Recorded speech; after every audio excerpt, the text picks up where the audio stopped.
सानसेयारि खौरां नायनो मोजां मोनग्रा गासैबो रायजो राजा नोंथांमोनखौ गिबियावनो आंनि एसबि बड निउज चेनेलाव बरायग्रोनाय थाबाय। खुलुमबाय, आं सिबि रानि ब्रह्म। बे चेनेलनि गेजेरजों सानफ्रोमबो सानसेयारि खौरांखौ फोसावनाय जायो। नोंथांमोना बे चेनेलनि गेजेरजोंनो गोनां सानसेयारि खौरांफोरखौ मोननो हागोन। थुदो बिदिब्ला खौरां आवरायनायखौ जागायजेननोसै। सैथो मोजां मोननायाव फोथायनाय, अनलायनाय आरो मान होलायनाय थायो। हुइल चेयाराव गावनि जिउखौ बारहोहरनाय सासे सेंग्रानि अननायाव गोग्लैदों निशिता बर' मुंनि सिख्लाया। देहाखौ नङा, गोसोखौ मोजां मोननांगौ आरो गोसोखौ मोजां मोननायनि थाखायनो आथिं बेंगराब्लाबो चिरन्जीब हाजंखौ मोजां मोननायखौ फोरमायथिदों निशिता बर' मुंनि सिख्लाया। फेसबुक मेसेन्जाराव रायज्लायजेननानै उनाव मोजां मोनलायदों, बेनि उनाव जुलि जादों। जुलि जानाया 1 बोसोर जाबाय, दा गोजोनै संसारखौ बारहोगासिनो दं होननानै फोरमायथिदों। दा संसारखौ दैदेनलांनो थाखाय बिसि आरो फिसाया लोगो नांनानै लखिमपुरनि बाइपासाव गंसे रेस्टुरेन्ट बेखेवदों, जेराव गुबुन गुबुन रोखोमनि फास्ट फुड मोननाय जायो। बेनिखायनो रायजो राजाफोरनिफ्राय आशीर्बाद मोननो हास्थायनायखौ फोरमायथिदों चिरन्जीब हाजंजों लोगोसे बिथांनि नखरनिफ्रा। चिरन्जीब हाजंआ आथिं बेंगुरा जानानैबो रेस्टुरेन्ट बेखेवनायनि सायाव फोरमायथिदों दि दा बिमा बिफा दङ हिसाबै बिमा आरो बिफानि सायाव गोसो बायदि आरामैनो मोनजागोन। नाथाय उनाव बिमा बिफा गैयाब्ला सोरनि सायाव मोनजागोन बेखौ साननानैनो गावनि आथिङाव गसंथानो थाखाय रेस्टुरेन्टखौ बेखेवदों होननानै फोरमायथिदों आरो रायजो राजाफ्रा जाहाथे आशीर्बाद होयो बेनि थाखायबो खावलायहरो बिथाङा। बे रेस्टुरेन्टआव बिसिया मदद होनायजों लोगोसे बिमायाबो मदद होयो होननानैबो फोरमायथिबावो चिरन्जीब हाजंआ। सारअन्थाइ गावनायजों मोनसे जिल्लायावनो 11 सुबुंनि जिउ खहा जादों आरो 2 जोखोम जादों। जों बयबो मिथिगौ, बैसाग दानाव जेरैबायदि अखा हानांगौ बेबायदि अखा गोग्लैयाखै। नाथाय बारहुंखा बारनाय, खोरोमनाय, मोफ्लामनाय आरो सारअन्थाइ गावनायफोरा दाब दाब जायगायाव गोबां जादों, जायजों गोबां सुबुंफोरनाव गोहोम गोग्लैदों। थिग बेबायदिनो सारअन्थाइ गावनायजों मोनसे जिल्लानिफ्रायनो 11 सुबुङा जिउ खोमानो गोनां जादों आरो 2 जोखोम जानो गोनां जादों। सोनाब बंग'नि मालदा जिल्लायाव जादों बे जाथाया। जिउ खोमानांनायफोरनि मुङा फारियै चन्दन साहानि 40 बोसोर बैसोनि, राज मृदा 16 बोसोर बैसोनि, मनोजित मण्डल 21 बोसोर बैसोनि, आसित साहा 19 बोसोर बैसोनि, सुमित्रा मण्डल 46 बोसोर बैसोनि, पंकज मण्डल 23 बोसोर बैसोनि, नयन रय 23 बोसोर बैसोनि, प्रियंका सिंह 20 बोसोर बैसोनि, रंगा शेख 8 बोसोर बैसोनि, अतुल मण्डल 65 बोसोर बैसोनि आरो साबारुल शेख 11 बोसोर बैसोनि। थैनायनि मादाव 2 बिसि फिसाया आबाद फोथाराव खामानि मावफुबाय थानाय समावनो सारअन्थाइ गावनायाव 2बो थैनो गोनां जादों। सोनाब बंग'नि अनगायैबो आसामनि चिरां जिल्लानि दाब दाब जायगायावबो गिख्रंथाव बारहुंखा। लादांगुरि खुमुरसालियावबो गोख्रों बारहुंखा बारदों। गोख्रों बारहुंखा बारनायजों दंफां लाइफांफोरा गोबां गुबुदों। ब्रह्म मन्दिरनि साखाथियाव थानाय गेदेर फाख्रि दंफांफोरा बायदों, जायजों होसिनजानानै अमा थैनो गोनां जादों। बेनि अनगायैबो लामायाव बायसिननायनि थाखाय गोलाव समनि थाखाय लामाया बन्द जानानै थानो गोनां जादों। बेनि अनगायैबो गोबां गय बिफां बायदों, जायजों गोबां खहा जानायखौ फोरमायथिदों। बेनि अनगायैबो चिरांनि गोबां जायगायावनो मैयानि सानाव बारहुंखा बारदों। हाग्रामा दालां साखाथियावबो गेदेर दंफाङा गारिनि सायाव बायसिनदों, जायनिफ्राय खुनुरुखुम जिउ रैखा मोननो हादों सुबुङा। फारसे आखाइजों सोरखारनिफ्राय दान बान्था लादों आरो फारसेथिं राजखान्थियाव आखाइ होदों। सोरखारि साख्रि मावनायनि उनावबो राजखान्थियाव बाहागो लानायनि थाखाय माखासे सोरखारि साख्रि मावनाय मावथिफोरा सासपेन्ड खालामजानो गोनां जाबोदों। रायजोआव जानाय लकसभा बिसायख'थियाव बाहागो लानाय माखासे सोरखारि मावथिफोराबो सासपेन्ड खालामजानो गोनां जादों। दा फिन सासे फोरोंगिरिखौ सासपेन्ड खालामनायनि खौरांखौ मोननाय जादों। थांनाय बावैसो सान सिगां बनस'निफ्राय UPPL दोलोआव हाबहैनाय फोरोंगिरि अशक कुमार ब्रह्मखौ साख्रिनिफ्राय सासपेन्ड खालामनाय जादों होननानै खौरां मोननाय जादों। बिसायख'थिनि मडेल कड अफ कन्डाक्ट सोलिबाय थानाय समावनो UPPL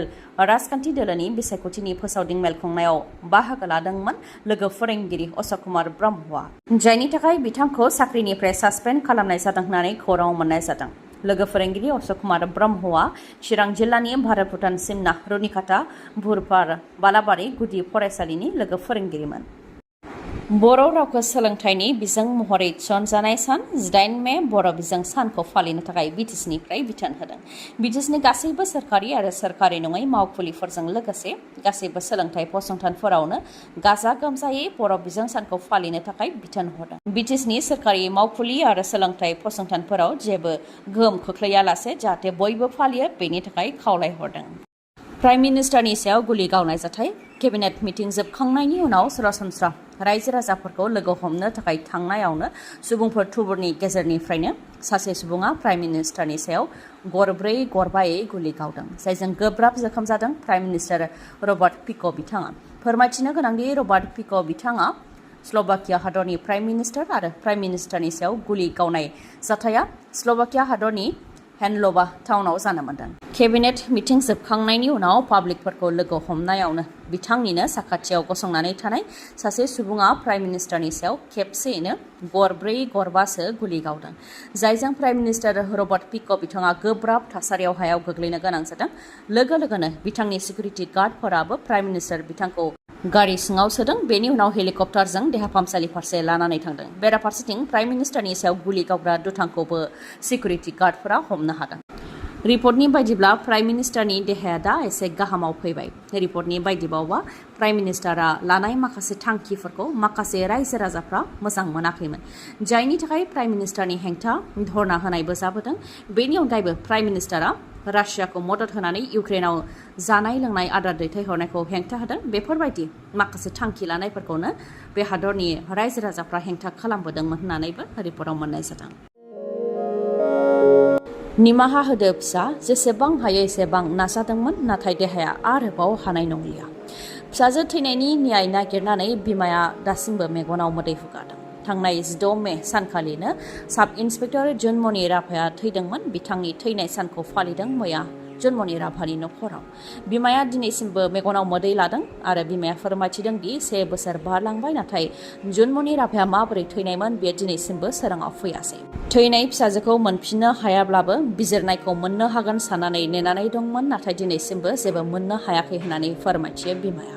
बिथांनि आत्माया जाहाथे सोरगोआव गोजोन मोनो बेनि थाखायनो बिथांनि थैनाय सानखौ फालिदों आरो हानायखिनिखौ फालिलांबाय थागोन होननानैबो फोरमायथिबावो जुनमनि राभानि बिमाया लोगोसे बिथाङा बुंथिबावो दि गावनि मानसियानो गावनि सुथ्रु बिथांखौ बुथारनायाव सोरबा गेदेर मानसिनि आखाइ दं जायनि थाखाय बुथारग्राया दिनैसिमबो साजा मोननो हायाखै सोरबा फिसा मानसिया बिथांखौ बुथारनायमोनब्ला दिनैसिम साजा मोननो हासिगौमोन होननानैबो बुंथिबावो जुनमनि राभानि बिमाया आरो जुनमनि राभा थैनायनि सायाव जि केस होनाय जादोंमोन बेफोर केसखौ गासैबो बोखांनानै लाफिननाय जाबाय होननानैबो फोरमायथियो मानोना आंजों गसंफानो थाखाय रावबो गैला आरो गेदेर मानसिफोरजों जुजिनो हाला होननानैबो बुंथिबावो बिथाङा लामा सामा गामि ओनसोलफोराव गेदेर गारि सालायदोंबा बा खारदोंब्ला दासान्दि बे गारिनि सिङाव सोरबा गेदेर मानसि थानो हागौ गारि सिङाव सिखावबो थानो हागौ मानोना सिखावफोरा सिखाव खावनो थांनायाव दानिया बेसेन गोसा गारिसो बाहायसै थिग बेबायदिनो बेसेन गोसा गारिजों सिखाव खावनो थांनाय सिखावा थैनो गोनां जादों धुपदारानि अम्बुक हाकजुलियाव जादों मोनसे जाथाय जेराव 7 मोसौ सिखावफोरा स्कर्पिय' गारिजों मोसौ खावनो थाखाय थांदोंमोन फोरमायथिनाय बायदिब्ला लक्षण राभानि न'आव मोसौ खावनो थाखाय थांदोंमोन सिखावफोरा नाथाय बिगोमाया थट मोननानै खाथि खालानि सुबुंफोरखौ लोगोआव लाफानानै सिखावखौ हमनो नाजानायाव सिखावफोरा स्कर्पिय' गारिजों खारलांदों नाथाय सिखावफोरनि खाफाला बे सानखालि गाज्रिमोन सिखावफोर लाबोनाय साखा खबब्रै गारि स्कर्पिय' गारिया बेलथायदों जायजों सासे सिखावा थैनो गोनां जादों सिखावफोरा गासै 7मोन बेनि मादाव मोसौ सिखाव आइनुल हकआ थैनो गोनां जादों आरो गुबुन सानै सिखाव महर उद्दिन आली आरो शफिकुल आलीया जोखोम जानो गोनां जादों उनाव बिसोर सानै सिखावफोरखौबो फाहामथायनि थाखाय देहा फाहामसालियाव थिसननाय जादों रायजोआव दासान्दि जोबोद गुदुं दुंखावनाय जागासिनो दं जोबोद गुदुं दुंखावनायखौ सहायनो हायैनि थाखायनो रायजोआव सानै सुबुंनि जिउ खहा जानायखौ रिपर्टआव मोननाय जादों बेनि मादाव सासेया कलेजनिफ्राय न' फारसे फैबाय थानाय समावनो लामायाव थट गैयै जानानै थैनो गोनां जादों सासे सुबुङा काछार जिल्लानि कालाइनाव जानो मोन्दों बे जाथाया गुदुं दुंखावनायखौ सहायनो हायैयाव जिउ खोमानांनाय सुबुंनि मुङा सयनदे बिथाङा सत्यरन्जन कलेजनि मावथिमोन कलेजनिफ्राय न' फारसे फैबाय थानाय समावनो लामायाव थट गैयै जानानै गोग्लैदों बिथाङा उनाव देहा फाहामसालि फारसे लांनाय जादोंमोनब्लाबो डक्टरा बिथांखौ थैबाय होननानै फोसावदों बे जाथायनि अनगायैबो गुदुं दुंखावनायखौ सहायनो हायैनि थाखाय रायजोनि माखासे जिल्लाफोरावबो फरायसाफोरा थट गैयै थासारि जानायखौ दासान्दि खौराङाव मोनबाय थानाय जादों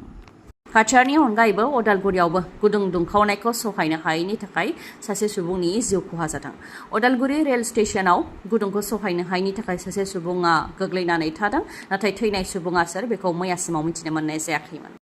बोथोरा जोबोद गुदुं जाबोनो हमबाय नङासै जुदि नोंथाङाबो बे गुदुंनिफ्राय गावखौ रैखा खालामनोब्ला नोंथांनि थाखाय मोनसे जोबोद गोजोनथाव रादाब लानानै फैदों मणिपुरनि मानास हन्डा श'रुमा जायखिजाया स्कुटि आरो बाइक बायोब्लानो नोंथाङा मोननो हागोन 5,990 रांनि एयार कुलार बेनि अनगायैबो मोननो हागोन बेसेन नाङालासे गंनै हेलमेट आरो 5 लिटार पेट्रल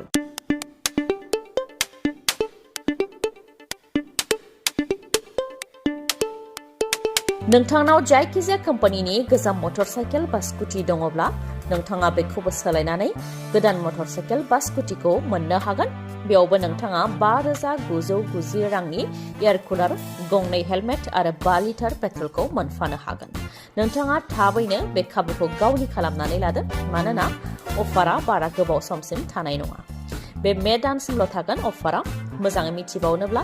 7060601255 नङाब्ला 9101272776 बे नाम्बाराव खौरां लाहरनो हागोन गोजोन्थों